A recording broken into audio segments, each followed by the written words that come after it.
Caldana. Darkness overtakes you. And the next thing you experience is the sound of war drums. Men and women yelling, but not in terror. The war cries of soldiers charging into battle. The clamor of blades as they clash. The dull crashing of shields colliding. And the unmistakable sounds of death, of people choking out their last. Your eyes open and the fiery battlefield lays before you. An army of Dragonborn on one side, clashing with an army of Uruk and halflings on the other. And you, an elven woman standing among the Dragonborn. You look down and you can see your beautiful white armor and shield painted red in the blood of those you have slain this day.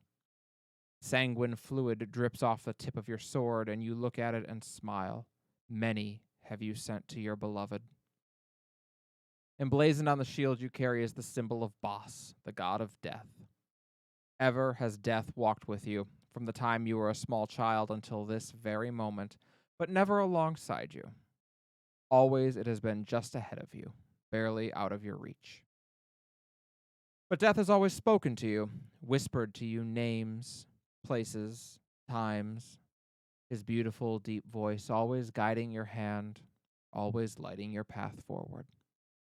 You're not quite certain when it was that you realized you at last understood his plan, that you finally comprehended his vision, but you knew in that moment that you were just as capable of deciding who lives and who dies as he was. And so you began to seek out battlefields, choosing the side of whomever provided you the best opportunity to deliver his mercy. And in time you came to be known as the Red Lady. The golden-haired Valkyrie come to deliver swift death to any who stand in her path. An Uruk man, his flesh clad in tattoos of a destiny that he will not fulfill, swings his warhammer at you. Elegantly, you step to the side, burying your sword in his neck and continuing on your path. You cut down a halfling, sending him to meet your beloved. You spin and slash across the throat of another Uruk. Walking swiftly, it is as if none can touch you, for you walk with death and not in his path, and he does not come for you. Wham! All thoughts are knocked out of your head as quickly as the air is knocked from your lungs. The next thing you realize is that you are airborne, a solid 2 feet off the ground, and then you're on your back and your ribs are broken. The battle rages on around you, and you glance down to see the massive indentation where the Great Maul had collided with your chest plate. A huge foot suddenly plants down on your chest, and an Uruk with black hair stands above you, wielding the Great Maul. He glares down at you, raising the maul over his head, and you now know at last your time has indeed come. And he swings the Great Maul. Everything goes black. When next you open your eyes, you look around and you can see the battlefield. Everything moves as though time has slowed to a crawl. The color, the life of the world has drained away, and the battle looks as though it were drawn on parchment. Sitting next to the Uruk you slash the throat of is a man whom you know immediately. He has white hair hanging loosely around his head, and he wears all black armor. Tears stream down his pale cheeks as he weeps for the fallen man. You slowly move to sit up, the pain that you felt in life gone, and you call out to him. You call out to your beloved. In an instant, he looks right at you, but it is not love in his eyes that greet you. No, it is hatred. The expression on his face is that of a lover scorned. Sylvie Willow's branch, he laments. Thou hast betrayed me. Your eyes widen in shock, and you plead with him. You would never betray him. You have only ever sought to do his will. You have only ever desired his affection, that his grand mercy be delivered to those in need. Bos stands then, walking towards you. Thou hast never understood my teachings, Sylvie.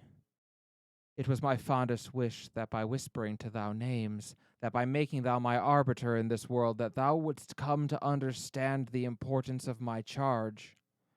Instead, Thou believest that so celebrated is death that one should strive to seek it out. Of course, that is what you believe. Death is the grand mercy, the final gift of Bos, and the final gift of the prime goddess. Why would any choose not to embrace it? Bos looks at the fallen men on the battlefield. So many here have chosen to embrace death, and each has spat in the face of the gift my brother gives them. Death is the other side of the coin to life. You shake your head. Life is fleeting, ephemeral. It is a distraction from what our existence truly is. To die. Bos doesn't look angry at you, merely sad. Life is the journey that culminates in death, just as death is the first step towards life anew. And it is the journey that matters, not the destination. For what meaning does death have without life? Guilt wells within you. Such a simple lesson. But when spoken from the lips of a god, it carries a weight far greater than you could have ever fathomed. You are a murderer. You are a killer, a blasphemer, and you betrayed the one you love so. You drop to your knees, looking down. You don't beg forgiveness. You don't deserve it. Yet Bos, like death, is merciful to all. All are granted succor at the end of their time, and that, beyond anything, is why you love him so. He approaches and kneels in front of you. You feel a hand on your chin, lifting your tear-stained face, and you look at him. He speaks. I loved thee, Sylvie Willowsbranch, but thou hast betrayed thy purpose. Wouldst thou atone for thy misdeeds? Fresh tears fall then, and you nod. Whatever that may look like, whatever punishment you must face, you will. Then live again, Sylvie Phoenix Feather, and know that when thy spark ignites, ever will it be thy charge to see the dead into their next lives. Ever will it be thy charge to value life anew as thou once so valued only death. And ever will it be thy charge to prepare the dead for their journey to me. Never again will we meet, my beloved. Dost thou accept thine punishment?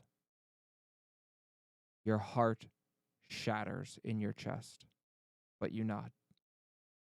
This is the punishment that you are deserving of, and it is the one you accept. And brilliant light consumes you for a moment as your hair turns fiery red. You awaken, back on the battlefield and aloft into the air. Radiance shines out in all directions, and the warriors of the battlefield stop fighting to look upon you as your spark ignites. A voice rings out in your mind then. Murderer, betrayer, reborn, savior, hero. I will have need of you in the future. May you ever walk in the light.